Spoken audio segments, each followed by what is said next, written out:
গাজা যুদ্ধের তদন্ত বন্ধে ইসরায়েলের আবেদন খারিজ করেছে আন্তর্জাতিক অপরাধ আদালত আইসিসি। এই রায়ের ফলে তদন্ত অব্যাহত থাকবে এবং গত বছর ইসরায়েলের প্রধানমন্ত্রী বেনইয়ামিন নেতানিয়াহু ও সাবেক প্রতিরক্ষামন্ত্রী ইয়োভ গ্যালান্টের বিরুদ্ধে জারি করা গ্রেফতারি পরোয়ানা বহাল থাকবে। 15 ডিসেম্বর আন্তর্জাতিক অপরাধ আদালতের আপিল বিভাগ ইসরায়েলের করা একাধিক আইনি চ্যালেঞ্জের মধ্যে এই আবেদনটি খারিজ করে দেয়। আইসিসির আপিল বিচারকেরা নিম্ন আদালতের সিদ্ধান্ত বহাল রেখেছেন।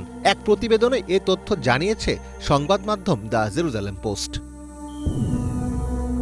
সিদ্ধান্ত অনুযায়ী আদালতের এখতিয়ারভুক্ত অপরাধের তদন্তে 2023 সালের 7 অক্টোবর ইসরায়েলে ফিলিস্তিনি সশস্ত্র গোষ্ঠী হামাসের হামলার পরের ঘটনাগুলোকেও অন্তর্ভুক্ত করা যাবে। এর ফলে গাজা যুদ্ধে সংগঠিত বলে অভিযোগ করা অপরাধের তদন্ত অব্যাহত থাকবে।